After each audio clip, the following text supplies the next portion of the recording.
Assalamualaikum sahabat YouTube, ketemu lagi di channel Sinau Rasul.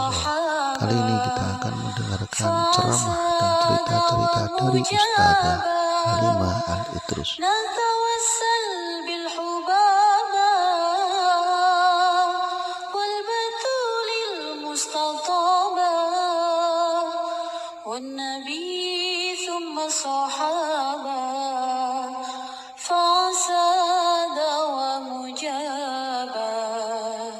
Dan sekedar saya umumkan, barangkali ada yang belum tahu gitu ya, barangkali ada yang baru-baru, saya tidak memperkenankan diri untuk difoto ataupun direkam gambar. Kalau rekam suara silahkan saja.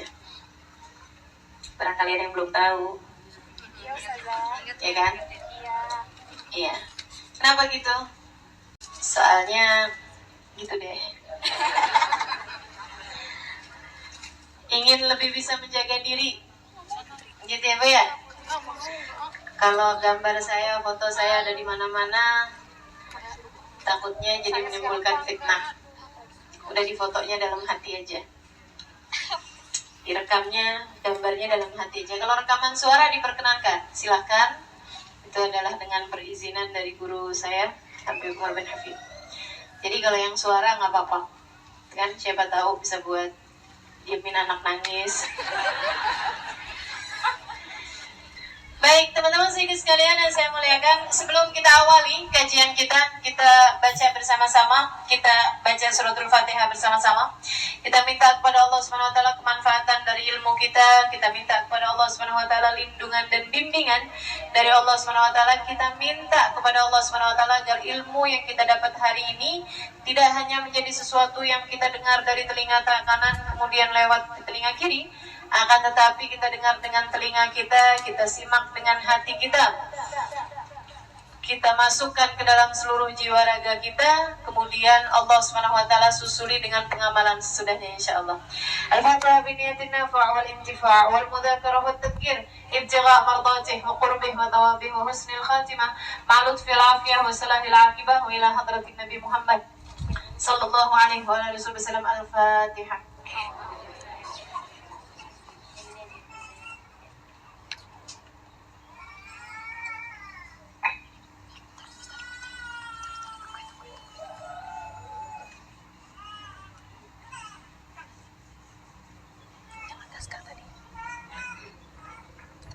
Bismillahirrahmanirrahim. Teman-teman saudara sekalian, saya muliakan. Hari ini kita membahas mengenai lisan, menjauhi dosanya lisan. Ini pembahasannya panjang benar nih. Sebenarnya pantas untuk dibikin 2 sesi. Hanya kejar-kejaran biar semuanya yang lain masuk juga. Jadi kita akan persingkatnya jadi 1 sesi. Mudah-mudahan manfaat, mudah-mudahan berkah waktu kita hari ini insyaallah. Amin. Saudara sekalian yang saya muliakan, kita harus menjaga lisan. Mulutmu harimaumu. Judulnya kan begitu hari ini ya. Saudara sekalian, mulutmu harimaumu. Bahaya nih si mulut nih. Kita punya lisan ini tidak bertulang. Harus kita jaga benar-benar. Kenapa? Yang pertama, biar kata barang kecil begini nih si lisan nih. Ya Allah, ya Allah. Bisa terjadi peperangan disebabkan karenanya. Bisa terjadi perselisihan karenanya. Bisa terjadi fitnah karenanya. Bisa terjadi berbagai macam hal dari keburukan-keburukan disebabkan karena bahayanya lisan. Maka kenapa kita harus menjaga lisan? Karena yang pertama, bahayanya luar biasa besarnya. Meski barangnya kecil, akan tetapi bahayanya begitu besar.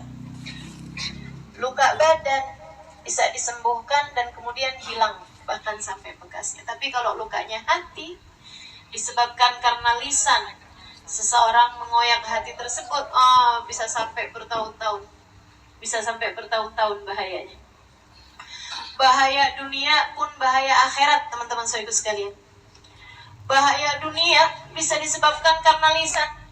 Bahaya akhirat juga seperti itu. Kata Nabi Muhammad alaihi salatu wassalam, rubba kalimatin lam talqa biha balan yahwi biha fi nari jahannam sab'ina kharifa. Terkadang kalimat keluar begitu saja dari lisan seseorang, lam yalqa biha balan, dia bahkan gak ngeh, dia bahkan nganggapnya begitu aja, ternyata membuat seseorang terjerumus neraka jahanam 70 tahun lamanya. Bahaya benar nih lisan. Hati-hati. Hati-hati teman-teman saya sekalian. Bahkan seorang istri yang berkata kepada suaminya, gitu kan, aduh bang, panjang hidup maka kamu isinya sengsara mulu.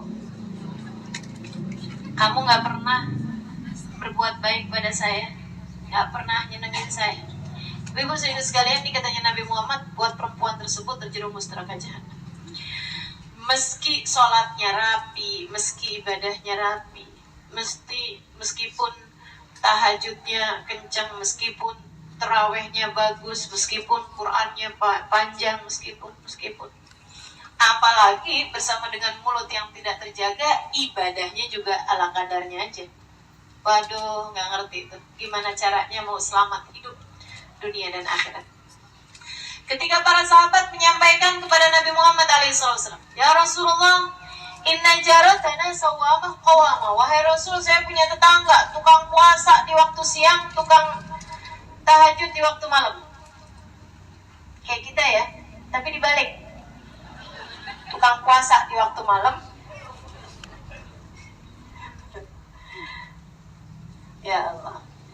Jadi teman-teman saya sekalian, dia bilang sawamah qawamah, ahli puasa, ahli tahajud. Ghaira annaha tu'ti jarataha bilisaniha, akan tetapi dia adalah orang yang suka nyakitin tetangganya dengan lisannya. Sampai tetangganya pada ngindarin, kalau mau lewat liatin dia dulu, ada gak depan rumah. Kalau ada depan rumah mending muter aja dah. Jauhan dikit gak apa-apa, yang penting gak kena komentarnya yang gak enak. Ada aja gitu. Ya Allah, ya Allah. Kan ada model orang kayak gitu. Tiap ngomong pedes. Kalau gak pedes pahit. Kalau gak pahit asem. Ya Allah. Nah ini bahayanya kita nih. Kita kalau disebutin orang kayak begitu, kita gak nunjuk diri sendiri gitu. Bahayanya kita nih. Ya Allah, mudah-mudahan ilmu kita manfaat. Begitu kayak begitu nggak bilang ada nggak? Ada, nggak bilang iya saya. Nah gitu. Tapi kita nginget orang saya bukan gitu ya. La ilaha illallah. Mudah-mudahan Allah bimbing kita. Allah jaga kita, Allah pelihara kita. Amin. Ghairanaha tu'ti jarataha. Cuman dia suka nyakitin orang, wahai Rasul, dengan lisannya dia. Gimana nih? Nabi dengan serta-merta menjawab, innaha finnar, sungguhnya tempatnya di neraka. Serem bener.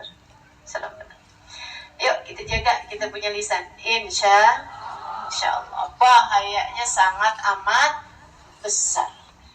Kemudian yang kedua, kenapa kita perlu jaga lisan-lisan kita? Teman-teman seribu sekalian yang saya muliakan, karena lisan ini adalah semacam komandan bagi seluruh anggota tubuh. Kita tahu bahwa hati kita adalah rajanya. Hati kita adalah presidennya, gitu ya, bagi seluruh anggota tubuh kita. Jadi kalau dia bagus, rakyatnya bakalan bagus. Kalau dia benar, semuanya bakalan jadi benar. Kan gitu kata Nabi. Ala inna fil jasadi mudghah. Idza saluhat saluhal jasad kullahu wa idza fasadat fasadal jasad kullahu ala wa hiyal qalbu. Kata Nabi Muhammad, ketahuilah dalam seluruh anggota tubuh terdapat segumpal darah. Kalau bagus dia bagus semuanya, kalau rusak dia rusak semuanya. Ketahuilah segumpal darah tersebut adalah hati. Ini hati ini sumbernya nih, pusat pemerintahan adanya di hati. Tapi komandannya adalah lisan. Lisan ini teman-teman saya sekalian, kelihatannya kayak nggak terlalu ngaruh untuk anggota badan yang lain, tapi ternyata nggak gitu. Setiap pagi, idza asbahas sabah, kata Imam Ghazali dalam Minhajnya, beliau mengatakan idza asbahas sabah, apabila datang waktu pagi, yaqulul a'dha lil lisan. Semua anggota tubuh nih bilang sama lisan, ya lisan, in istaqamta istaqamna wa in wajajta i'wijajna.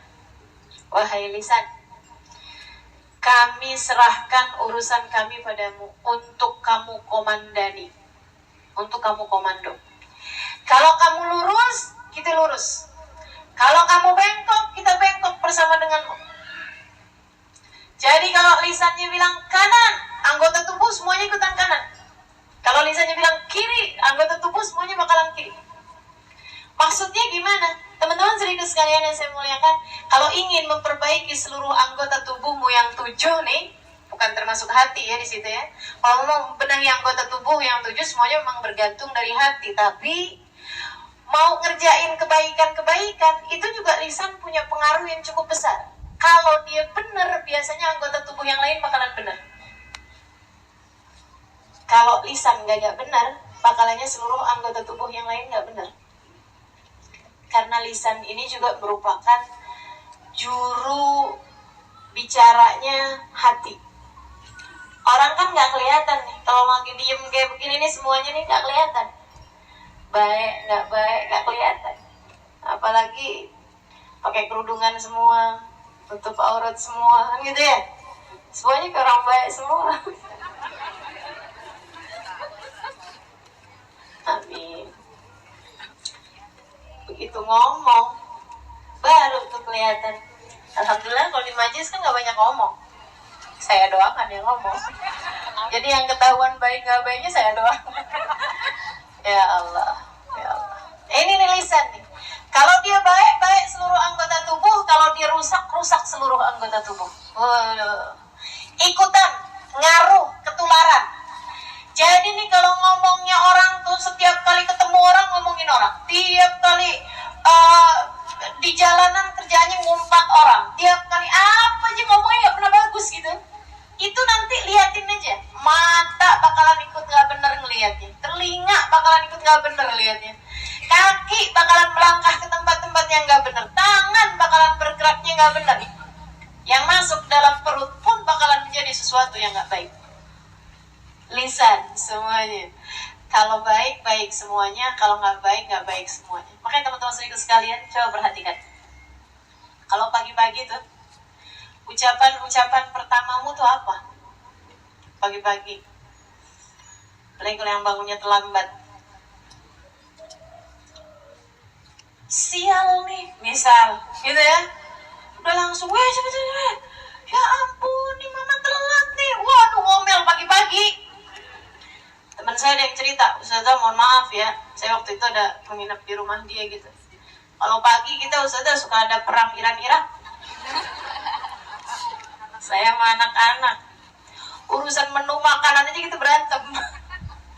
Dia bilang urusan mau sarapan apa nggak sarapan, semuanya bisa bikin berantem. Ini kita lupa, kita nggak tahu bahwa ternyata kalimat-kalimat di pagi hari akan mempengaruhi sepanjang harimu.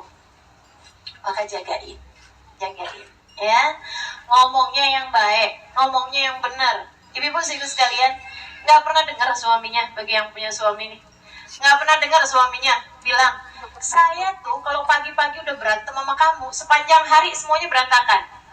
Bener gak? Pada ngomong begitu gak suaminya? Yang nggak ngomong aja. Maksud saya bukan berarti nggak begitu, yang nggak ngomong pasti kayak gitu juga, cuman masalahnya dia nggak ngomong gitu, karena semuanya kayak begitu. Kita sendiri deh, nggak usah yang lain-lain, kita sendiri. Kalau pagi-pagi udah berantem sama suami, berantem sama anak gitu, sepanjang hari bakalan berantakan apa nggak harinya? Berantakan. Jagain lisan, jagain lisan. Baik, yang ketiganya, kenapa kita perlu jagain lisan? Teman-teman sekalian, amalan kita dikit, jaga amalan tersebut dengan cara kita benerin lisan. Sekali lagi, alasan pertama kita perlu benerin lisan karena satu, bahayanya amat besar. Bahayanya besar sekali. Yang kedua, kalau dia benar seluruh anggota tubuh. Yang ketiga, amalan kita dikit, jaga amalan tersebut dengan kita jaga lisan. Karena begitu kita nggak jaga lisan, teman-teman saudara sekalian, maka kita sama kayak orang lagi ngelemparin anak-anak panah. Kita sama aja kayak lagi punya anak panah nih, dikit, udahlah dikit kita lemparin, kita kasihin orang. Gitu. Jadi sayangin amal-amal kita. Setiap kali kita ngomong gak bagus sama orang, itu kita lagi lemparin kebaikan-kebaikan kita, terutamanya ghibah. Orang tuh kalau kita gibah, kita nih kalau berghibah, teman-teman sekalian, lagi transfer pahala kepada orang lain.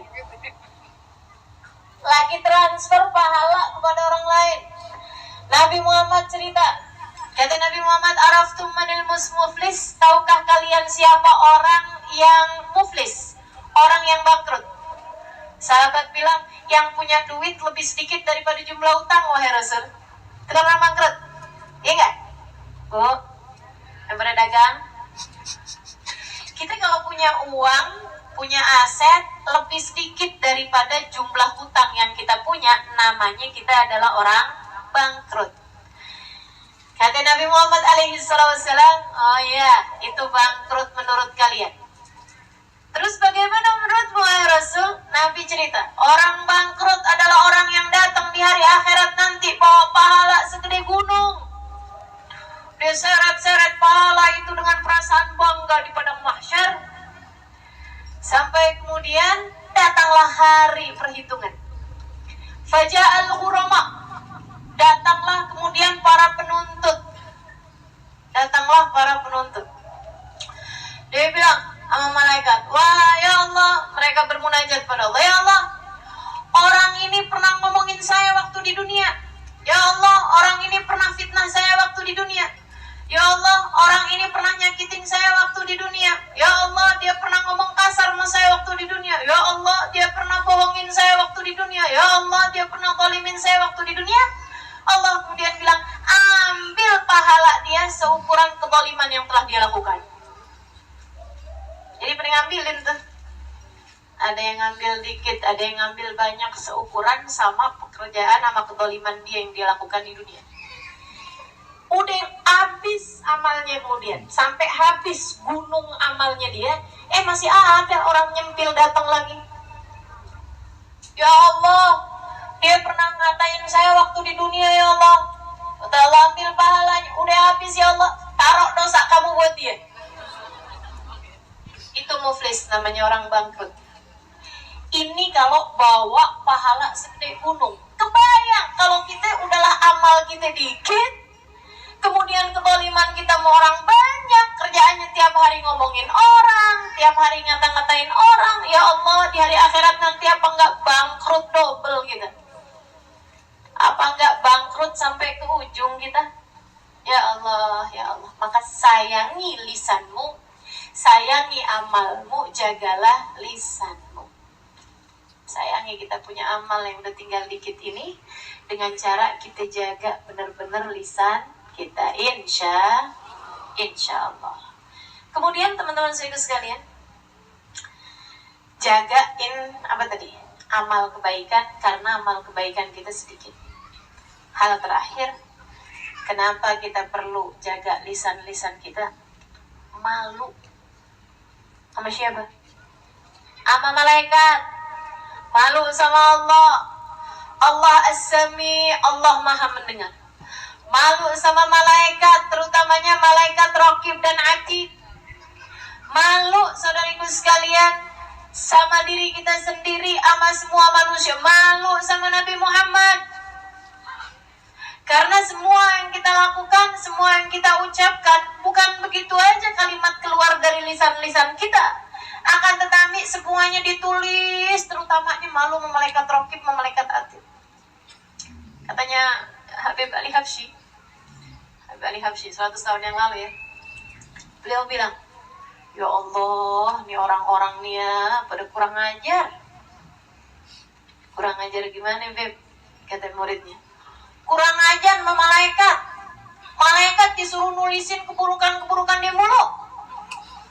Malaikat didiktein sama dia kalimat-kalimat jelek mulu. Sampai ada orang yang malaikat Raqibnya nganggur, malaikat Atid mulu yang kerja. Ya Allah, saya baca kalamnya Habib Ali Habsyi kayak begitu, saya banget ini. Sedihnya. Malaikat Raqibnya nganggur, yang nyatetin kebaikan dan pahala. Malaikat Atid nggak kelar-kelar. Ya Allah, teman-teman seriku sekalian, kebayang gak sih Kata-kata kita tuh semuanya ditulis sama malaikat. Malaikat nih makhluknya Allah yang mulia loh. Allah Subhanahu wa Ta'ala perintahkan buat nyatet kita punya omongan. Kebayang nggak kayak apa ruwetnya malaikat yang disuruh nyatet ucapan-ucapan kita?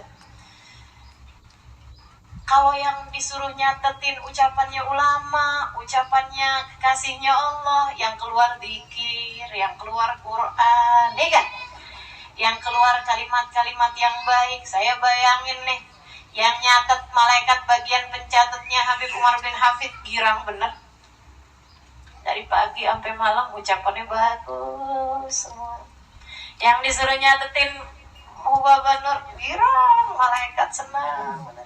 Giliran yang disuruh nyatet alim-alim terus. Disuruh mencatat dirimu, malaikatnya, ya Allah, ini kata-kata gak jelas semuanya.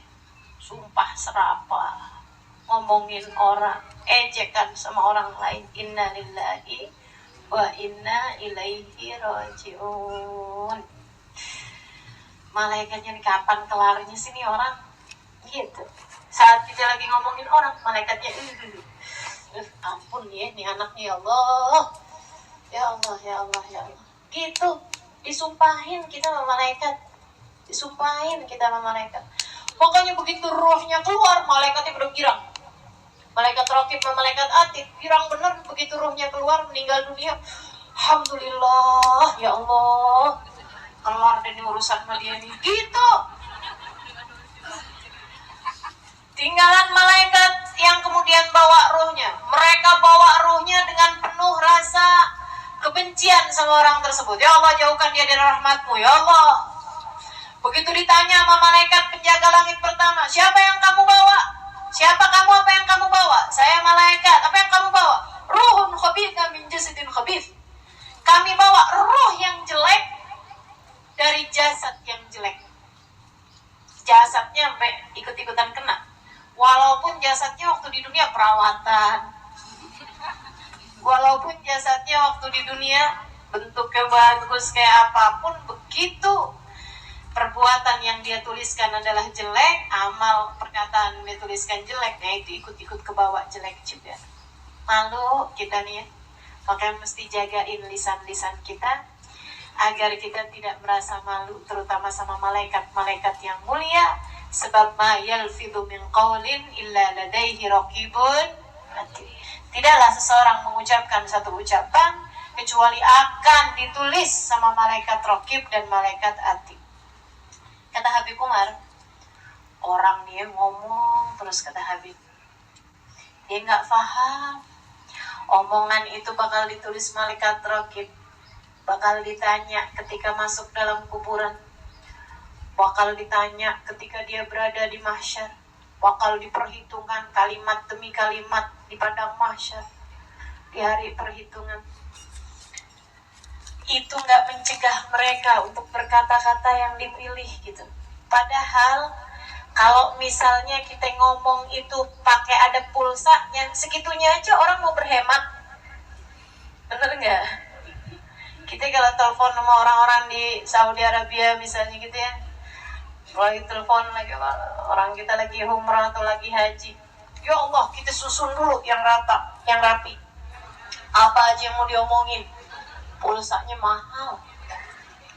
Kita irit-irit omongan seini mungkin, sepadat mungkin gitu ya, karena memang akan kita tahu bahwa itu ada pulsanya. Saudariku sekalian, yang kita omongin setiap hari ini bukan hanya sekedar pulsa, akan tetapi perhitungan di hari akhirat nanti yang kalau kamu celaka, inna lillahi wa inna ilaihi rajiun, gak ada sesiapa pun bisa menyelamatkanmu.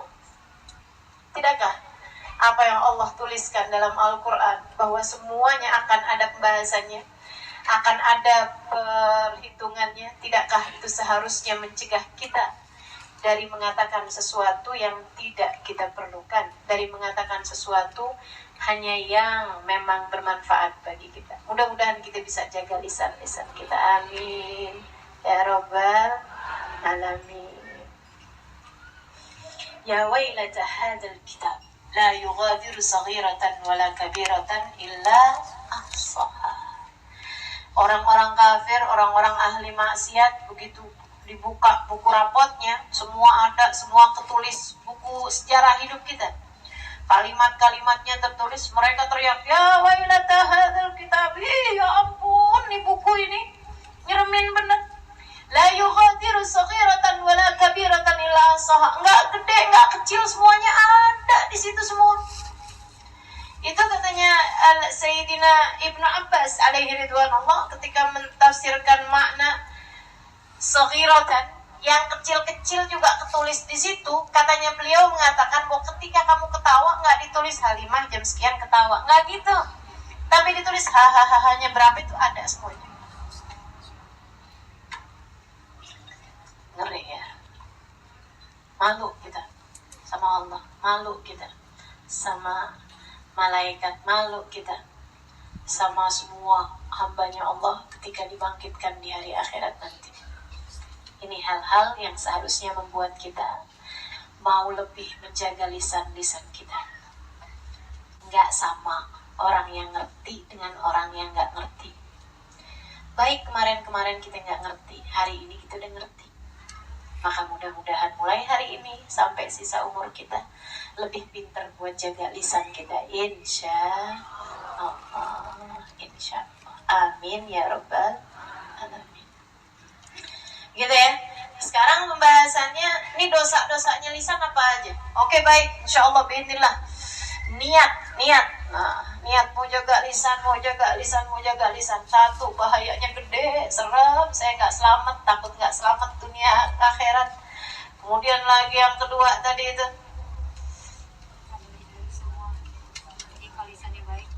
iya, kepengen bisa jaga lisan biar anggota tubuh juga jadi lebih gampang untuk kita jaga juga, karena semua anggota tubuh tergantung lisan sebagai komandannya.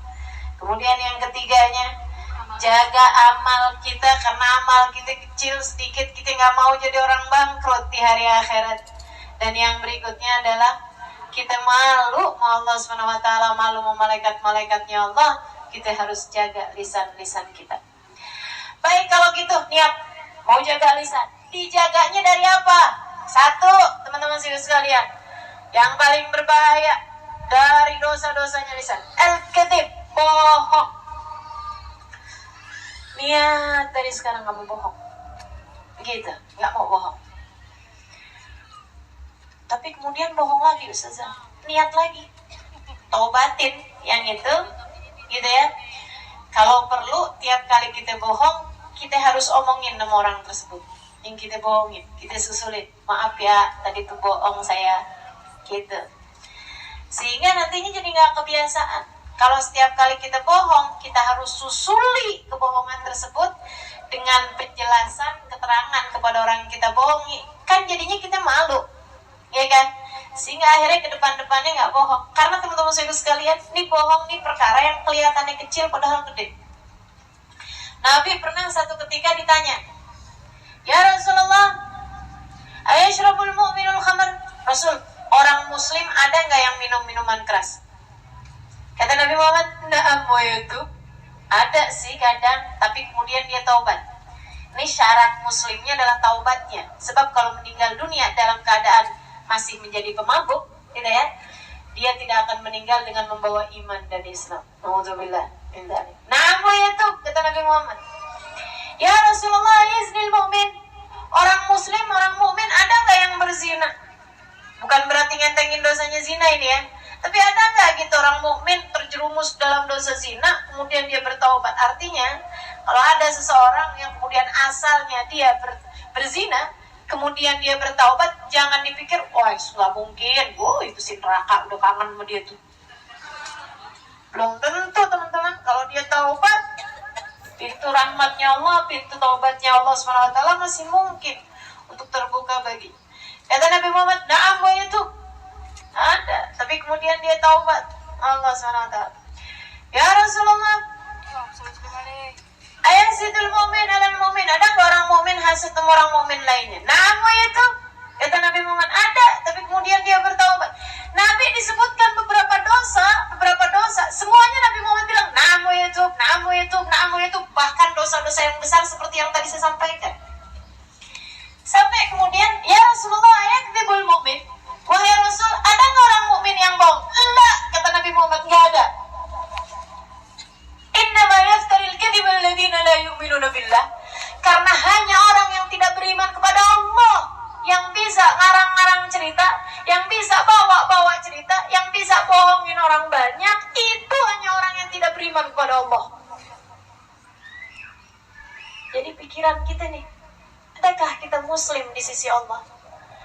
Karena alhamdulillah kita nggak zina, alhamdulillah kita nggak minum minuman keras, alhamdulillah kita nggak bunuh orang, alhamdulillah kita nggak sihir. Akan tetapi bohong, kapan terakhir kamu bohong? Tadi malam misalnya. Ya Allah, serem benar. Muslimkah kita? Mukminkah kita di mata Allah Subhanahu wa ta'ala? Yuk tegesin, saya tidak mau bohong. Gitu. Kalau bercanda doang gimana Ustazah? Usahakan tidak berbohong bahkan dalam bercanda sekalipun. Gitu ya.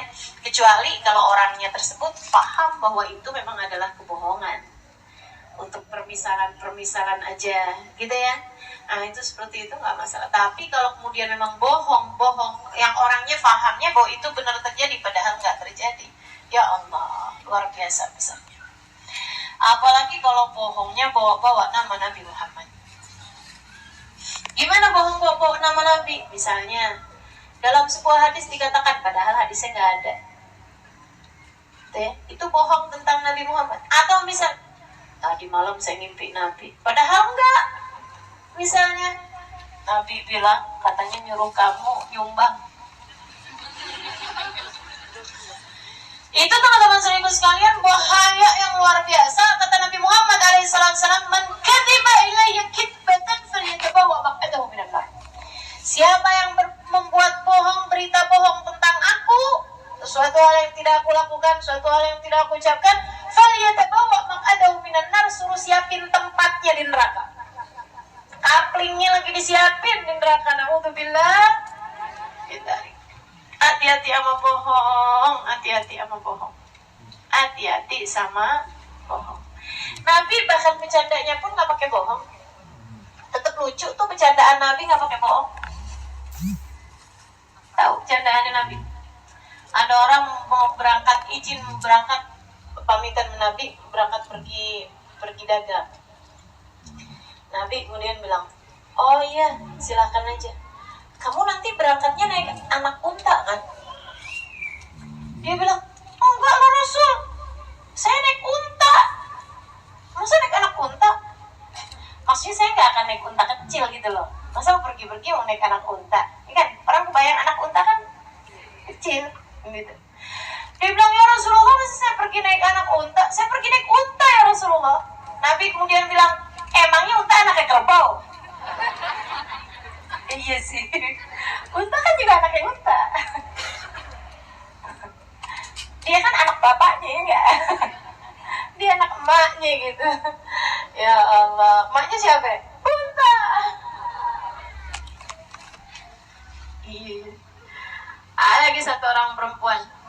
Dia bilang, ya Rasulullah, udah habis dia nanya-nanya gitu. Nabi kemudian bilang, oh iya, suamimu siapa? Fulan bin Fulan ya Rasulullah. Kirim salam ya ke suami kamu yang ada item-item di matanya itu kan. Sepanjang jalan dia mikir gitu. Begitu nyampe suaminya dia lihat, bang sebentar bang, lihat matanya bang. Katanya suaminya, emang kenapa? Nabi Muhammad bilang suamimu yang ada item-item di matanya kan. Dia pikir maksudnya di putih-putihnya ada item-itemnya gitu. Kata suaminya, ya iyalah, masa menurut kamu mata saya putih semua gitu. Ini bercandanya Nabi Muhammad alaihissalam. Nggak pakai bohong Nabi Muhammad bercanda, tetap lucu. Nggak garing. Nabi satu ketika makan kurma barengan sama sahabat gitu. Akhirnya kemudian sahabat tuh bercandain Sayyidina Ali bin Abi Thalib begitu. Oh enggak ding, nah Sayyidina Ali bin Abi Thalib mau bercandain Nabi Muhammad alaihi wasallam. Jadi nih Sayyidina Ali gitu ya, dia makan kurma, kurmanya itu bijinya tuh ditaruhin di tempatnya Nabi Muhammad. Kayaknya Nabi Muhammad yang makan paling banyak gitu kurmanya gitu ya. Dia taruh di tempatnya Nabi gitu, bercanda. Makanya emang nggak baik ya, orang kaku, sampai semua orang nggak berani gitu. Nabi tuh nggak kayak begitu loh, sahabat canda Nabi Muhammad alaihissalam. Taruh Sayyidina Ali nih. Nah, belum Sayyidina Ali ngomong, misalnya kayak Nabi makan kurmanya paling banyak ya, itu sambil ngelirik-lirik sahabat. Belum, dia nggak ngomong gitu, masih baru lirik-lirik sahabat gitu. Nabi makannya paling banyak kurmanya. Nabi udah duluan. Liatin Ali, kata Nabi Muhammad. Liatin Ali, kayaknya dia makan kurma sama bijinya. Soalnya di depan dia kan gak ada bijinya. Alaihi salatu wassalam. Nyenengin Nabi itu ya bercandanya. Gak pakai bohong teman-teman sekalian. Gak pakai bohong. Alaihi salam. Mudah-mudahan Allah Subhanahu wa taala kasih kepada kita kemuliaan akhlaknya Nabi Muhammad alaihi salam. Makadzib qatullah hayati. Nabi Muhammad enggak pernah bohong sekalipun seumur hidupnya, bahkan untuk urusan darurat sekalipun. Urusan darurat Nabi enggak pakai bohong. Teman-teman sekalian yang saya muliakan, Nabi Muhammad misalnya urusan darurat kayak apaan tuh? Yang padahal tempat tersebut tuh udah boleh bohong. Itu segitunya Nabi enggak pakai bohong. Nabi pernah satu ketika sebelum beliau jadi Rasul, sebelum Nabi Muhammad diutus menjadi Rasul, lagi zaman-zaman umur gitulah 30-an tahun barangkali. Satu ketika Nabi lagi berdiri di satu tempat di pengkolan jalan gitu ya. Nabi lagi nungguin seseorang, Nabi diri di situ. Ada orang lari-lari. Jadi kemudian bilang kayak begini, Muhammad tolongin saya, Muhammad, Al-Amin tolongin saya, Al-Amin. Kata Nabi, kenapa? Saya dikejar orang karena dikira saya bunuh, mereka mau bunuh saya balik. Ada orang mau bunuh saya, ada sekelompok masyarakat mau bunuh saya. Mereka bilang saya bunuh orang, jadi kan dibunuh lagi tuh. Padahal saya enggak, katanya gitu. Ya nggak tahu dia beneran bunuh apa enggak, tapi bagaimanapun kan ya orang harus diselamatkan, ya kan? Urusannya nanti jangan main hakim sendiri gitu maksudnya. Dia kemudian lewat jalanan tersebut, Nabi Muhammad bilang, ya akan saya tolongin kamu gitu maksudnya. Dia masuk, kemudian nggak lama ada orang lewat di situ. Nabi habisnya di jalan tuh, Nabi yang asalnya berdiri duduk. Kemudian orang-orang pada datangan gitu ngejar dia juga gitu kan. Muhammad, kamu lihat nggak ada orang begini yang tadi tuh? Nabi jawabnya kayak gini, Muntu majelas tuh pada sejak saya duduk di sini saya nggak lihat.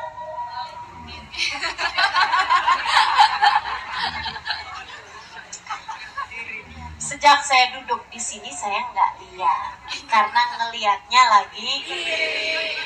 Segitunya dalam keadaan darurat. Nabi Muhammad nggak pakai bohong, teman-teman sekalian. Nah, tapi jangan kemudian ini darurat nih, saya cari cara bahasa. Nggak gitu juga ya.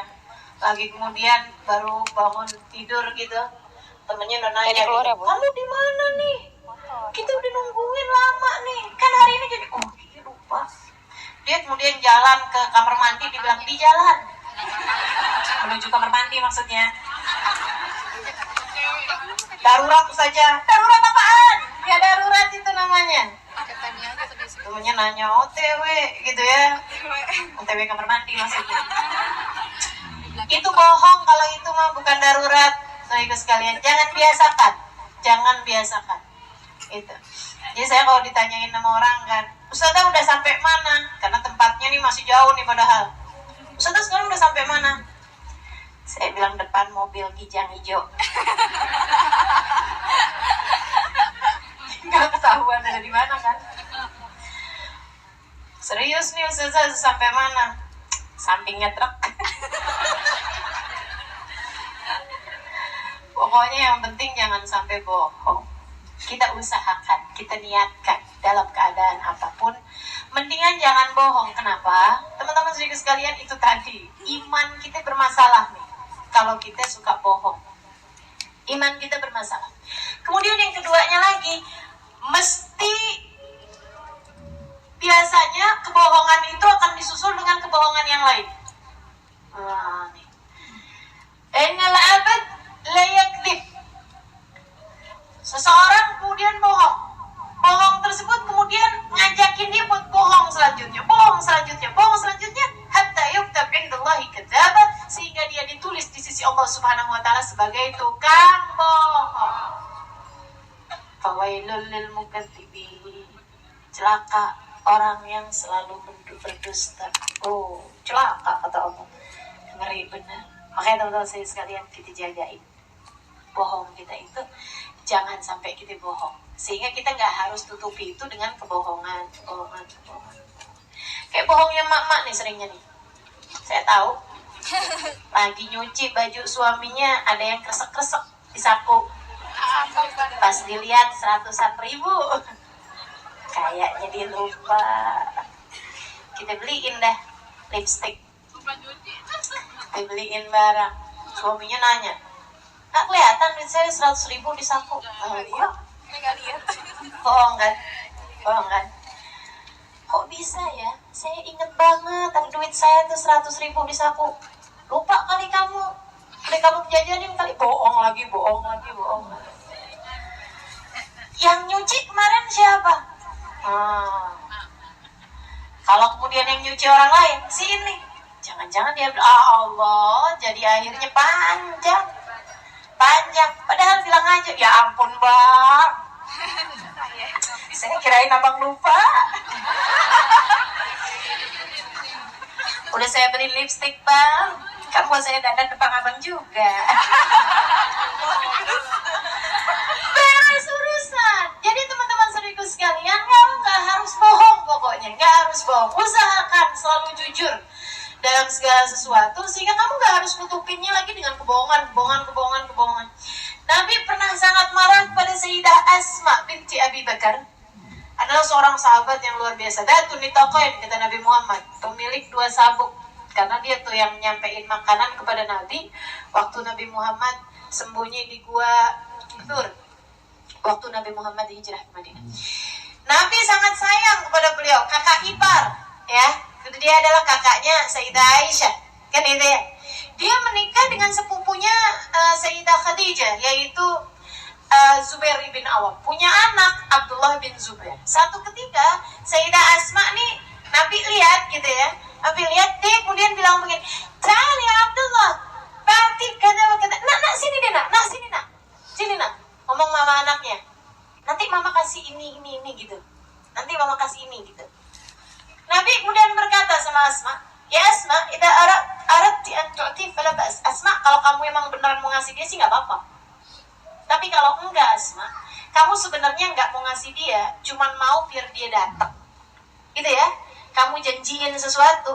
Ibu-ibu sih yang saya lihatin seringnya kayak gini, "Jangan nangis nak, jangan nangis. Nanti mama." Nah tuh. Kalau emang beneran sih nggak apa-apa. "Nanti mama beliin kamu pesawat." Pesawatan gitu ya. Itu kalau emang kita niat mau beliin dia pesawatan gitu, nggak apa-apa. Tapi kalau misalnya enggak, katanya Nabi Muhammad, "Faqad kadzibti, kamu udah bohong. Wa lam tibnakil kadzib, dan kamu udah ngajarin anakmu bohong. Dan yang ketiga, wa kutibti indallahi kadzdzabah, kamu akan ditulis di sisi Allah sebagai tukang bohong." Segitunya bohong sama anak kecil, semua dari kita ngerjain.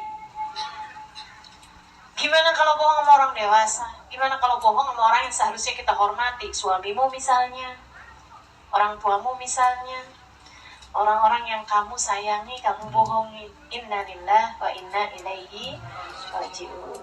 Jagain. Jangan bohong.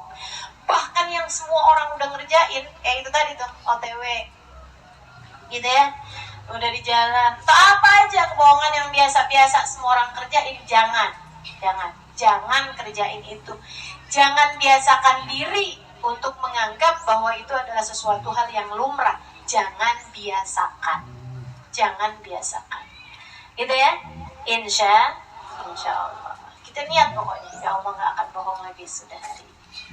Nanti begitu kita bohong, kita omongin sama orang tersebut, maaf ya, yang tadi itu saya omongin bohong. Bang, tadi saya bohong bang. Sebenarnya 100.000 itu saya yang ambil bang. Bang, ngomong aja gitu, ngomong aja.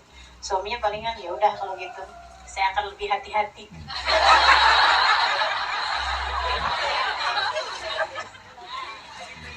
Ya Allah. Gitu ya. Jadi teman-teman serius sekalian, saya muliakan, jangan biasakan bohong. Bahkan hal yang kecil sekalipun. Nanti kalau udah setiap kali kita bohong, kita terangin sama orang tersebut bahwa kita bohong gitu ya. Nanti lama-lama kita akan ngerem diri untuk bohong, sehingga akhirnya insya Allah gak akan bohong lagi. Bersama dengan niat di dalam hati, mulai hari ini tidak akan ada kebohongan keluar dari lisan kita. Insya Allah. Kemudian yang kedua, wow, ini bahayanya gak kalah gede nih. Apa tuh? Ghibah. Yaitu ngomongin orang. Ngomongin orang, teman-teman serius sekalian. Kata Allah, wailul likulli humazatil lumazah. Celaka orang yang suka membicarakan aib orang lain di belakangnya, atau membicarakan aib orang lain depannya. Maksudnya takyir dia, maki dia, caci dia, depannya dia berarti, atau di belakang, ngomongin di belakang. Sama-sama celakanya. Sama-sama celakanya. Wailul likulli humazatin lumazah. Humazah itu yang hamaz, maksudnya yang pelan-pelan, jadi di belakang gitu. Kalau yang lumazah, terang-terangan di depan dia gitu ya. Nah itu dua-duanya sama-sama celaka. Ketika ditanya apa itu ghibah wahai Rasulullah yang disebutkan oleh Allah SWT dalam Al-Quran, gitu ya, katanya Nabi Muhammad, dzikrab akhaqal muslim bima yakrah law sami'a. Ghibah adalah membicarakan aib saudaramu, membicarakan sesuatu tentang saudaramu yang kalau dia dengar dia bakalan marah, dia bakalan kesel, dia bakalan gak senang. Gitu, itu namanya ghibah. Walaupun benar Rasulullah, walaupun benar, kalau kamu bohong, faqad bukti kamu telah fitnah. Jadi kalau kita bohong, kita benar, ngomongin orang, sesuatu yang memang ada dalam diri dia gitu, memang ada dalam diri dia, itu namanya kita udah ghibah. Kalau ternyata bohong, bersama dengan ghibah kita ditambah fitnah. Dan fitnah ini asyaddu minal, lebih berat daripada pembunuhan. Emang benar banget ya, pembunuhan tuh, pembunuhan karakter. Kayak baru-baru ini kan kita diisukan dengan gosip, misalnya salah satu dari Habib yang sangat terjaga hidupnya, dibilangin katanya zina. Itu ya Allah, itu yang bikin kabar kayak begitu tuh, yang bikin kabar kayak begitu, dah nggak tahu tuh, emang benar-benar lebih kejam daripada pembunuhan. Ini namanya pembunuhan karakter, berbahaya sekali itu ya. Baik, saudara sekalian, saya muliakan, Allah mengatakan tentang urusan ghibah di dalam Al-Quran. Kata Allah SWT, فَلَا يَغْتَبْ بَعْضُكُمْ بَعْضًا أَيُحِبُّ أَحَدُكُمْ أَنْ يَأْكُلَ لَحْمَ أَخِيهِ مَيْتًا فَكَرِهْتُمُوهُ. Janganlah seorang di antara kalian membicarakan aib orang lain, itu sama aja kayak makan daging orang tersebut dalam keadaan bangkai. Teman-teman saudara sekalian yang saya muliakan, saya pernah tahu baunya bangkai manusia. Pernah tahu saya. Jadi di daerah sekitaran perjalanan antara Situbondo ke Banyuwangi itu kita udah ngelewatin hutan, namanya hutan Baluran. Satu ketika kita buka kaca karena mau lewat nih dalam keadaan, maksudnya kan itu kan hutan gitu ya, bagus udaranya, apalagi mobilnya jarang-jarang yang lewat di situ gitu. Jadinya kan udaranya bagus tuh, lagi enak gitu ya. Tiba-tiba keciuman bau busuknya pengen muntah. Wow, langsung buru-buru tutup kaca, sampai benar-benar tersiksa. Ya Allah, yang asalnya lapar bayangin makanan enak, gak ada yang enak. Kita kan kalau lagi ciuman bau yang sangat busuk, itu kan udah enak, sampai lagi lapar sekalipun nggak nafsu makan apa. Bahkan kita lagi makan aja kadang bayangin bau kayak begitu, udah nggak nafsu makanannya. Akhirnya udah sampai lewat lewat hutannya, udah lewat baunya, baru deh tuh, ya Allah, bisa buka hidung gitu. Saya tanya, ini bau, ampun luar biasa, kayak begini bau apaan? Bau bangkai orang. Biasanya ada orang gila Ustazah, dia bilang kalau dibuang tuh suka dibuang di hutan gitu kan, enggak, dia jalan ke hutannya 30 kilometer. Jadi itu kan dia nggak ada yang ngasih makan, nggak ada yang apa, sampai kemudian kelaparan dalam keadaan mati gitu di tengah hutan situ. Baunya emang kayak begitu tuh Ustazah, kayak gitu. Iya Allah, ya Allah, baunya nggak pernah saya cium bau lebih busuk daripada itu. Allah bilang, kamu kalau lagi ngomongin orang tuh kayak makan bangkai itu. Kira-kira nih ya, kalau ada orang cakep, bener, cakep, alisnya kayak bulan sabit, ininya bulu matanya anti kiamat, nggak cuma anti badai lagi nih kayaknya ya. Kiamat sekalipun nggak bisa bikin bulu matanya. Misal gitu, oh cakepnya luar biasa gitu ya. Begitu dia ngomong, bau busuk dari mulutnya kayak habis makan bangkai. Ada yang betah nggak deket sama perempuan kayak begitu? Nggak ada, nggak ada. Ini kata Allah Subhanahu Wa Taala. Demikian kamu setiap kali habis ngomongin orang, bau mulutmu itu kayak habis makan bangkai. Makanya kenapa ghibah batalin puasa? Karena makan bangkai, teman-teman sekalian. Ini yang diceritakan Nabi Muhammad SAW. Ketika satu waktu Nabi memerintahkan semua orang Madinah buat puasa, semuanya puasa, dan ketika kemudian waktunya buka, Nabi Muhammad bilang, jangan ada yang buka kecuali dengan izin saya. Waktu maghrib semua orang dapat izin buka kecuali 2 orang perempuan. Nabi diem aja waktu mereka izin berbuka. Sampai kemudian mereka malu untuk ngomong sama Nabi, ada laki-laki dimintain tolong dong sampein sama Nabi, kita boleh buka apa enggak? Nabi dia kemudian masuk, ya Rasulullah inna imra'atan tahtal bab. Wahai Rasul, ada 2 orang perempuan depan pintu rumahmu. Tasta'dina laka an taftura, mohon izin padamu untuk berbuka. Nabi Muhammad bilang, bawa baskom, ambilin baskom. Bawain baskom. Kenapa Rasul? Murhuma anta tagaya fi hadzal wi'a. Suruh 2 orang perempuan tersebut muntah di tempat ini. Dibawa keluar. Nih, menabi kalian berdua suruh muntah. Gimana muntah? Kita kan puasa sepanjang hari ini. Yang ada kita lagi lapar, minta izin buat masukin makanan, bukan yang kemudian malah ngeluarin makanan dari perut. Dia bilang, saya juga nggak ngerti, tapi yang saya pahami, Nabi itu mayantiqu anil hawa, in huwa illa wahyun, nggak pernah berbicara apa yang dia inginkan, akan tetapi semua ucapannya adalah wahyu dari Allah SWT. Ya muntah, yang satu mungkin keluar daging busuk, darah, nanah, busuk luar biasa. Wah, sampai dianya sendiri tuh kebauan, kebusukan. Dianya sendiri sampai tutup hidung gitu. Habis dia, kemudian yang satu lagi kayak gitu, keluar lagi kayak begitu juga. Dia pakai tangan sebelah bawa tuh baskom, tangan sebelahnya lagi tutupin hidung si laki-laki ini masuk ke dalam rumah Nabi. Ya Rasulullah, keluar begini ada Rasulullah. Muntah dia. Katanya Nabi Muhammad, innahuma samata ma halallahu lahuma wa aftarata bima yahrumullah alaihima. 2 orang perempuan tersebut puasa nggak mau makan barang halal bagi mereka, tapi mereka batalin puasanya dengan makan barang haram. Makan barang halal, kita kalau lagi puasa nggak mau makan nasi uduk, padahal halal. Nggak mau minum kopi, padahal halal, karena kita lagi puasa, kan gitu ya. Akan tetapi orang ini katanya Nabi Muhammad membatalkan puasanya dengan makan yang haram. Apa itu? Makan bangkai. Makan bangkai kan haram. Kenapa bisa begitu Rasul? Jalasat ihdahuma indal ukhra faghtabata. Yang satu ketemu sama yang lain kemudian ngobrol. Udah lama nggak kelihatan si Bono. Nauzubillah dia mah. Tahu dia bisa cerai melakinya. Emang pantas kayak gitu gawat. Wah udah diomongin dari Anbes ya. Kalau anaknya gimana? Apalagi anak, ya ampun dah. Semuanya tuh ya.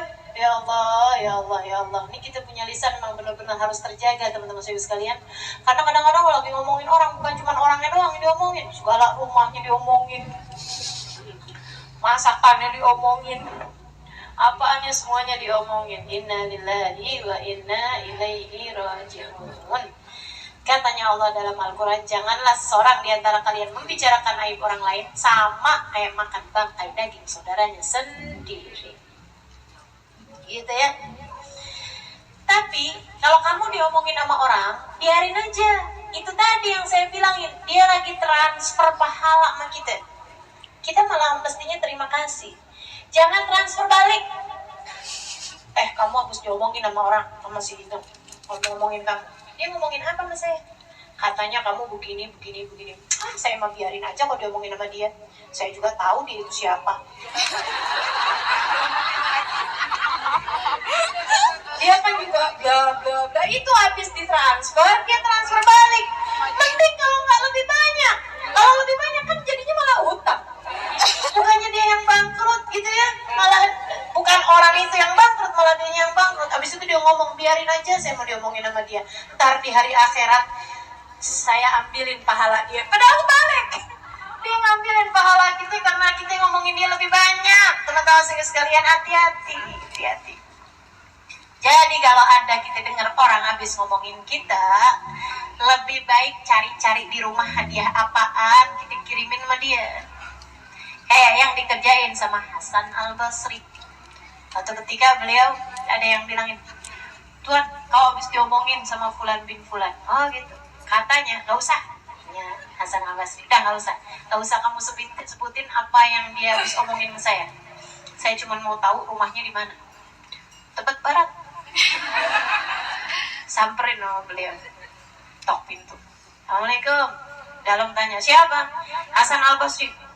Saya omongin nih. Datang ke rumah nih, kayaknya mau ngelabrak nih. Kata Hasan Al-Basri, bukain pintu. Kamu gak usah khawatir. Ma'arad tu bikailah khair. Saya tidak ingin melakukan apa-apa kecuali kebaikan. Dibukain pintunya, dia kemudian bilang, saya dengar kamu habis kirim-kirim pahala sama saya. Saya cari-cari hadiah apa gitu yang pantas atas kebaikan yang kamu udah lakukan. Saya cuma ketemu rutop kurma basah tuh. Dia bilang, ambillah ini untukmu. Terima kasih atas kebaikan yang kamu lakukan. Bengong orang. Gitu gimana? Kita kerjain apa enggak nih? Ya begitu kita dengar ada orang habis ngomongin kita, langsung transfer pulsa. Kasih ya. Saya dengar kamu habis kirimin pahala, jadi saya kirimin pulsa. Bismillah, mudah-mudahan. Bohong. 2, riba. 3, ta'yir. Apa tuh ta'yir? Nyinyir. Tahu nyinyir nggak teman-teman? Ini bahasa nyinyir, bahasa adik-adik sekarang nih, nyinyir. Ngomongin sesuatu yang buruk di depan orang itu gitu. Menghina gitu. Ih, gitu ya. Genit amat sih tuh cewek gitu. Ih. Ya ampun, gitu nyinyir gitu. Katanya Nabi Muhammad alaihi wasallam, "Ma'ayyaru ahadukum musliman illa waqamitu qabla an yamut." Tidaklah seseorang menghina orang lain atas satu perbuatan, menghina yang merasa jijik gitu loh. Kecuali dia gak akan mati kecuali sudah mengerjakan apa yang dia hinakan tersebut. Hati-hati. Itu cewek gede banget, suami orang direbut sama dia. Gitu misalnya. Nah, pelakor tuh katanya. Perebut laki orang. Saya baru tahu loh istilah itu. Ya Allah. Teman-teman saya sekalian, hati-hati. Begitu kita nyinyir sama seseorang, kita gak akan mati kita kecuali setelah ngerjain perbuatan tersebut. Nggak mau, makanya hati-hati. Kata Sayyidina Ali bin Abi Thalib, "Lau ayyaratul hubla la khashitu an ahbal." Dia bilang, abis Nabi Muhammad ngomong kayak begitu, saya nggak pernah mau hina atau nyinyir sama siapapun, bahkan orang yang hamil. Gitu. Saya takut kalau saya nyinyirin orang yang hamil, Allah kasih kehamilan ke saya. Itu Sayyidina Ali bin Abi Thalib. Dari benernya semua ucapannya Nabi Muhammad SAW. Hati-hati, jagain lisan. Apalagi kemudian namimah. Apa tuh namimah? Adu domba. Bukan domba sih yang diadu. Kita bawa omongan dari satu orang ke orang yang lain, biar orang tersebut kemudian berselisih paham. Gitu ya. Biar orang tersebut ada rasa kebencian.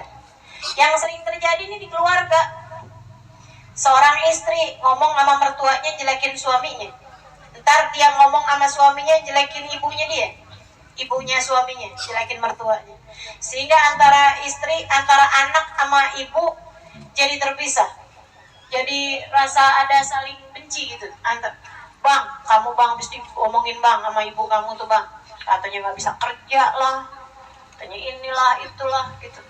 Nanti bilang sama mertuanya gitu, mami nggak tahu aja nih anak mami itu kayak apaan.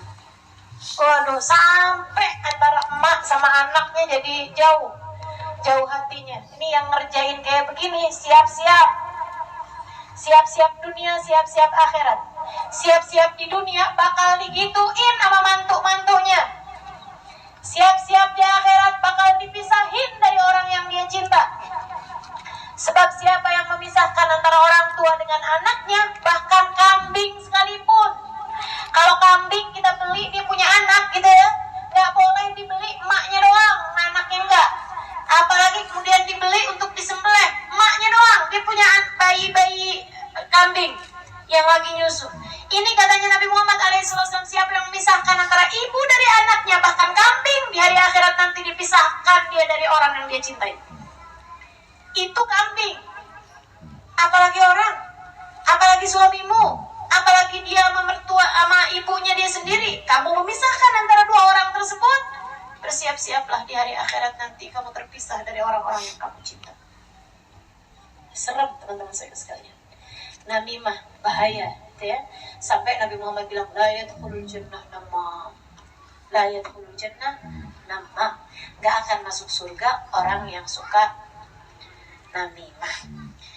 Apalagi dosanya mulut. Ini kita mesti rada cepet-cepetan ini ya, karena banyak. Ini ada 10 yang saya tulisin, yang saya siapin. Baru berapa tuh tadi? 4. Sumpah palsu. Jangan biasa sumpah. Wallahi anak gak gitu. Wallahi anak gak bakalan begini. Wallahi jangan, udah deh gitu. Nama Allah loh teman-teman saya sekalian, la taj'alullah urdatan li aimanikum. Kata Allah, janganlah kalian jadikan Allah sebagai bahan untuk sumpah-sumpah kalian. Maksudnya biar dipercaya pakai wallahi. Makanya jangan suka bohong. Jadi orang gak usah kamu pakai sumpah juga udah percaya. Kenapa kamu ngerasa perlu pakai sumpah ketika bilang sama suamimu, ketika bilang orang tuamu, ketika bilang sama sahabatmu misalnya gitu ya? Karena selama ini kamu suka bohong sih, jadinya orang-orang gak gampang percaya gitu ya. Sampai ada orang gitu, saya bilang coba dong ceramah, kayaknya ngomongnya bener, maksudnya kayaknya ngomongnya pinter gitu. Dia bilang, ustazah saya kalau ceramah baru ngomong assalamualaikum aja orang bilang bohong.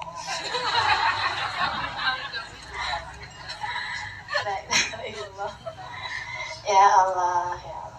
Jadi gitu, kita nggak akan perlu bersumpah, apalagi pakai nama Allah kalau kita selama ini tidak bohong, gitu ya. Kan seneng anaknya setiap kali kita bilangin langsung percaya, nggak usah pakai cross check karena dia tahu ibunya nggak bohong.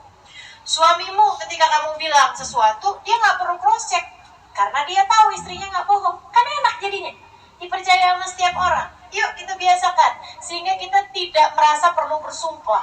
Imam Asy-Syafi'i alaihi ridwanullah, kata Imam Syafi'i, ma halaftu billahi qad, saya nggak pernah sumpah dengan nama Allah sama sekali seumur hidup saya. La sadikan wala kadiban, bener aja saya nggak sumpah, apalagi bohong, nggak pernah saya. Kata Imam Syafi'i. Kenapa? Ya Allah, nggak pantas banget saya sebagai seorang hamba pakai nama Allah buat kepentingan saya. Nggak pantas kan? Demi Allah saya nggak lihat, demi Allah saya nggak begini. Kan ngapain pakai nama Allah gitu? Jangan teman-teman saya sekalian. Bener aja nggak perlu kita pakai nama Allah untuk sumpah kita. Masa pantas kita seorang hamba pakai nama Allah Tuhan kita untuk dipercaya sama orang, untuk bisa Allah pakai buat kepentingan kita, kan nggak pantas. Maka jangan bersumpah. Apalagi kalau sumpah tersebut ternyata nggak benar, pakai nama Allah untuk sumpah palsu, innalillahi wa inna ilaihi raji'un. Yang berikutnya, saudaraku sekalian yang saya muliakan, lisanmu jagain dari apaan? Dari buka aibnya orang. Dari buka aibnya orang. Itu tadi termasuknya ghibah tuh, buka-buka aibnya orang. Siapa yang buka aibnya orang, Allah bakal buka aibnya walaupun di dalam kamarnya sendiri. Gitu katanya Nabi Muhammad SAW. Hati-hati.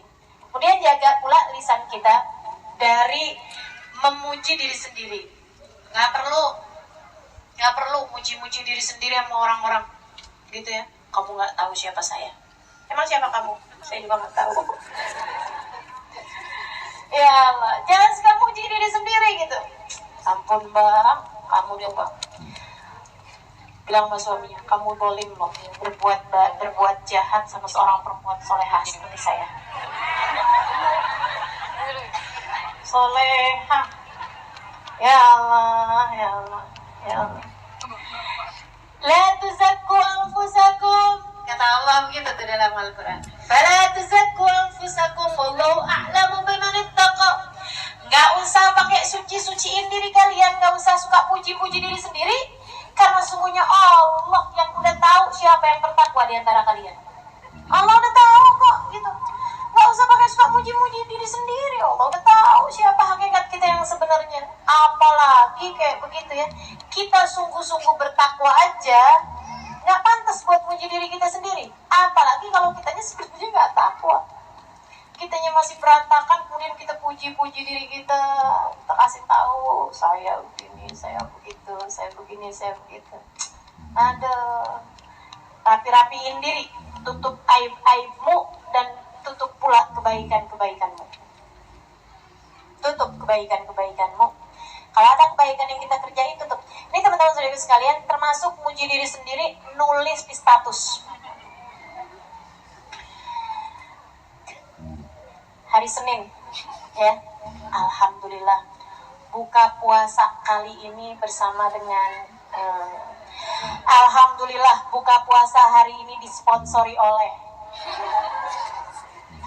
KFC. Gitu ya Allah, ya Allah, pakai bahasa kali ini pula, kesannya kayaknya setiap Senin Kamis di puasa kan begitu.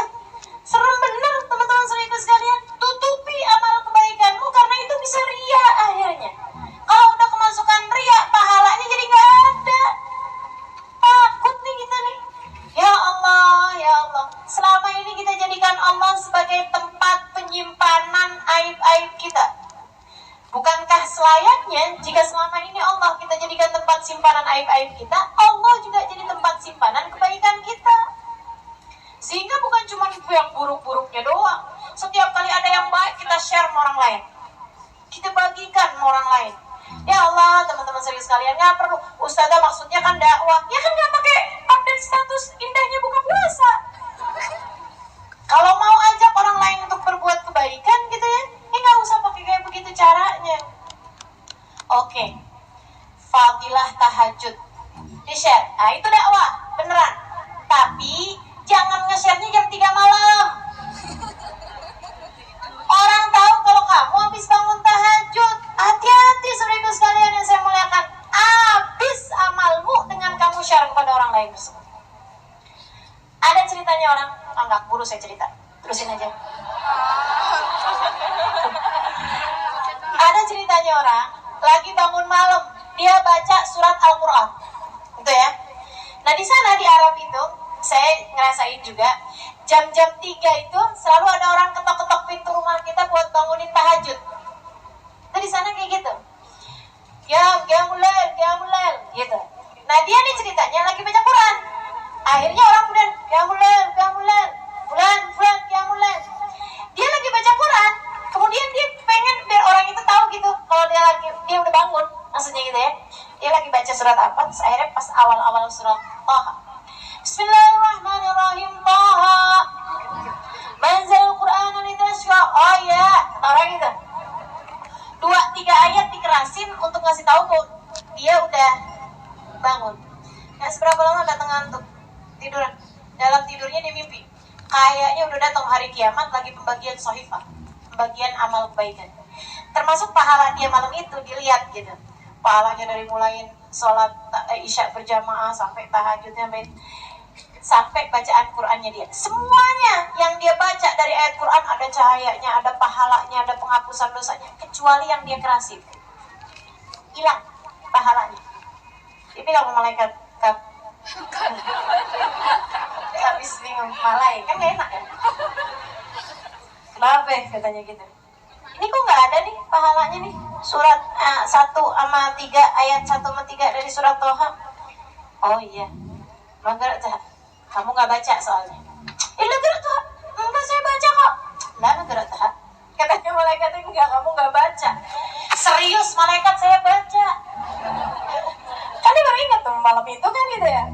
Bilang saya udah baca, malahan saya kerasi. Itu dia kata malaikat. Kamu emang bacanya, tapi bacanya bukan karena Allah, akan tetapi biar orang itu tahu kalau kamu udah bangun. Dan dia udah tahu kalau kamu udah bangun. Ya udah, itu dia balasannya dari Allah yang nggak ada.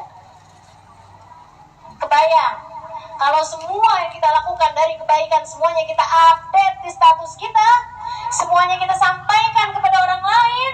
Teman-teman saudariku sekalian yang saya muliakan, mau datang kepada Allah bawa apaan kita? Bawa dosa-dosa. Inna lillahi wa inna ilaihi rajiun. Dosa yang berikutnya, dosa lisan yang berikutnya, ya Allah, dan ini agak bahaya ini ya, bercanda urusan yang diagungkan Allah, sehingga akhirnya kita merendahkan sesuatu yang diagungkan Allah, merendahkan sesuatu yang diagungkan Allah. Teman-teman, kalau mau ngomong, mau bercanda, silakan aja, akan tetapi hati-hati, jangan bawa-bawa hal-hal yang diagungkan sama Allah. Ada banyak orang zaman sekarang bercanda-bercanda urusan Al-Quran. Kan gitu ya, Al-Quran tuh udah gak cocok buat zaman sekarang. Ada ngomong kayak gitu kan? Oh bahaya, iman bisa hilang. Iman bisa hilang. Ada lagi yang bercanda sih, bercanda ngomongnya kayak gini. Kayaknya neraka gak takut lagi, ntar kita bisa ketemu di neraka sama Michael Jackson. Tadi neraka ketemu si ini. Itu bahaya teman-teman sekalian. Bercanda silahkan, tapi jangan kayak begitu modelnya. Ih, amit-amit. Saya sih kalau masuk surga ada dia, mendingan keluar lagi. Ya Allah, ya Allah, ya Allah. Silahkan kalau mau bercanda. Jangan bawa surga, jangan bawa neraka, jangan bawa Quran, jangan bawa Ka'bah, jangan bawa apa-apa. Saya kan udah cerita kemarin tentang orang yang ketika melihat Ka'bah, gini doang yang namanya Ka'bah. Akhirnya kemudian jadi gila. Teman-teman saya sekalian, hati-hati Melisa. Jangan menghina atau merendahkan sesuatu yang diagungkan oleh Allah Subhanahu wa taala. Omongan, obrolan ataupun bercandaan gitu ya. Jangan. Misalnya, kita lihat ada orang auratnya tertutup rapi. Gitu kan? Pakai penutup muka pula gitu. Jangan dibuat-buat bercandaan. Itu kan dia kayak begitu karena jerawatnya banyak. Itu syariat agama Allah, teman-teman. Syariat agama Allah. Kalau kamu ngerasa belum mampu melakukannya, jangan hina orang yang sudah melakukannya. Hati-hati. Ada dulu orang, anaknya pulang sekolah. Nggak usah cerita. Pulang diajar, ditanyain sama bapaknya, kamu belajar apa tadi di sekolah? Belajar siwak, Pak. Bersiwak, pakai kayu siwak. Apaan tuh? Tuh bapaknya gitu. Ini Pak, kayu siwak Pak. Ini Bah, Nabi Muhammad dulu Bah, tiap kali sholat pakai beginian Bah, sebelum sholatnya Bah, jadi giginya bersih Bah. Kata abahnya, yang mana sini. Apaan? Dibuang sama dia dengan merasa merendahkan gitu. Ya ampun nak, ini zamannya Nabi nak, zaman dulu nak, gitu. Cerita ini diceritakan oleh Habib Umar bin Hafid. Nggak model kayak saya ceritanya ya. Ini kan sudah dibumbui. Akhirnya kemudian ibu-ibu teman-teman saya sekalian, dia punya istri lagi hamil. Oh, dia ngomongnya kayak gini, apaan nih? Ini sih buat ngelempar anjing gitu. Dia punya istri lagi hamil. Istrinya kemudian melahirkan anak mukanya mirip anjing. Dia sangat marah, kemudian dalam keadaannya stres berat, depresi. Dia satu malam dia ambil pedang, dibunuh tuh anak. Habis kemudian dia merasa bersalah, merasa nggak enak perasaannya, dia sendiri kemudian mengakhiri hidupnya dengan bunuh diri. Itu zamannya Imam Malik. Imam Malik ketika mendengar cerita itu, katanya Imam Malik, karena dia merendahkan salah satu dari syariat agamanya Allah, ialah bersiwak. Hati-hati ya, pokoknya syariat agama Allah kita junjung tinggi. Makanya terutama kepada para ulama, hati-hati lidah. Kita nggak boleh ngomongin orang, siapapun, apalagi ulama. Kita nggak boleh ngata-ngatain orang, siapapun, apalagi orang hafal Quran, apalagi pendakwah, apalagi bener-bener harus hati-hati. Dosanya double teman-teman saya sekalian, sebab mereka bagian dari syiar agamanya Allah. Yang berikutnya lagi ialah kepo. Apa sih Ustazah kepo? Kalau saya bahasain bahasa Arab nanti nggak ngerti. Bahasa Arabnya fudul. Bahasa Al-Qur'annya tajassus. Nyelidikin orang, pengen tahu keadaannya orang, gitu ya. Wah, pengen tahu pokoknya, semuanya harus dia tahu gitu kan. Taunya tapi dicari tuh yang buruk-buruknya gitu. Kalau kita cari tahu keadaannya Nabi Muhammad untuk kita kemudian mengikuti jalan hidup beliau, kita cari tahu keadaan seorang ulama untuk kita ikuti jalan hidup beliau, itu nggak jadi masalah. Kita cari tahu gitu kan, kalau ini gimana, kalau bergaul sama orang kayak gimana gitu ya, kita pengen jadikan beliau sebagai suri tauladan gitu, itu nggak jadi masalah gitu, nggak jadi masalah. Saya cari tahu kok guru saya misalnya gitu lagi perlu apa, untuk saya mungkin bisa saya bantuin, untuk saya mungkin bisa beliin kayak gitu loh, itu nggak jadi masalah gitu. Tapi kalau misalnya iya ampun amit-amit ya, tuh yang hati-hati. Cari tahu orang lagi berantem nguping gitu ya, tetangga suami sama istri gitu kan, suami istri pengen tahu gitu yang dipakai apa, belanja ke tukang sayur liatin. Banyak yang kayak begitu, banyak kan? Kita masuk apa enggak? Masuk apa enggak? Masuk. Ya Allah, sekarang nomor berapa? 10. Sekarang 9 sudah. Ini ada hilafiyah ulama gini. Sekarang 10. Iya, jangan kepo itu kan. Tadi ya, nomor berapa? 9. Sekarang 10. Oh iya, sekarang 10. Hindari perdebatan, saudara-ibu sekalian. Itu dosa yang luar biasa. Katanya Nabi Muhammad SAW, man tarakal mira wa huwa muhib wa huwa mubtil, banallahu lahu baitan fi raqil jannah. Man tarakal mira wa huwa muhib, banallahu lahu baitan fi wasatil jannah. Wa 'alal jannah ya Rasulullah liman hasun akhlaquh. Kata Nabi Muhammad, siapa yang meninggalkan perdebatan padahal dia benar, padahal dia salah, dia emang keliru, dia nggak ngerti ilmunya, dia nggak paham gitu ya. Siapa yang meninggalkan perdebatan padahal dia salah, emang dia nggak ngerti gitu ilmunya gitu, Allah akan bangunkan bagi dia sebuah rumah di surga yang bagian bawah. Tenang teman-teman, biar kata bawah juga adem. Surga mah enak, biar kata bawah juga ya. Wa man tarakal mira wa huwa muhib, siapa yang meninggalkan perdebatan padahal dia benar, padahal dia tahu kebenarannya, dia faham dalilnya, dia faham, Allah bangunkan baginya rumah di surga yang bagian tengah. Surga yang atas buat siapa Rasul? Kata Nabi, buat orang yang bagus akhlaknya, nggak kepikir buat berdebat sama sekali. Gitu. Jadi teman-teman sekalian, ketemu orang, debatin urusan masalah tahlil, debatin urusan masalah apalagi yang banyak diajakin perdebatan. Ya, maulid. Maulid. Berlebih-lebihan menabi begini begitu. Rasanya tuh kayak gatel gitu ya. Kamar mandi mana sih? Kita tinggalin aja. Allah akan bangunkan bagi kita sebuah rumah di surga bagian bawah. Kalau kita nggak ngerti ilmunya. Kalau kita tahu ilmunya, tapi kita tinggalin, karena teman-teman sekalian, apa bedanya perdebatan dengan orang cari tahu? Kalau orang cari tahu nyari kebenaran, tapi orang kalau berdebat nyari pembenaran, nyari kemenangan. Bedakan, gitu ya. Kalau orang nanya di majelis kayak gini, nyari kebenaran. Ustazah, apa hukumnya maulid? Dari mana dalilnya maulid? Itu namanya orang nyari kebenaran. Tapi kalau misalnya, Ustazah ngapain sih bikin maulid? Itu Ustazah namanya nyiak-nyiain nian gitu ya. Nabi itu gak mau loh. Dari mana tuh dalilnya? Itu tuh bid'ah, bla bla bla bla bla bla. Itu namanya debat. Kalau ada orang ngajakin debat, lana a'maluna walakum a'malukum, melipir aja. melipir aja, menghindar aja. Ustazah, debat nih sekarang nih bukan pakai omongan Ustazah, grup WhatsApp. Iya enggak? Teman-teman, kalau udah grup WhatsApp lagi santer urusan perdebatan kayak begitu, saya sarankan padamu, izin dari saya, left grup. Tinggalkan grupnya, itu jauh lebih aman. Ya Ustazah, nanti nggak ada yang ngasih tahu dong. Emang kamu udah bisa ngasih tahu? Kamu yang ada bingung. Jadi teman-teman sekalian tinggalkan, biarin dia sama dia deh kumpulnya. Iya apa enggak? Biarin, kitanya udah keluar. Gitu. Kalau ada yang kemudian japri sama kita gitu, grupnya lagi ini nih, lagi hangat banget nih, begini begitu segala macam, lagi panas.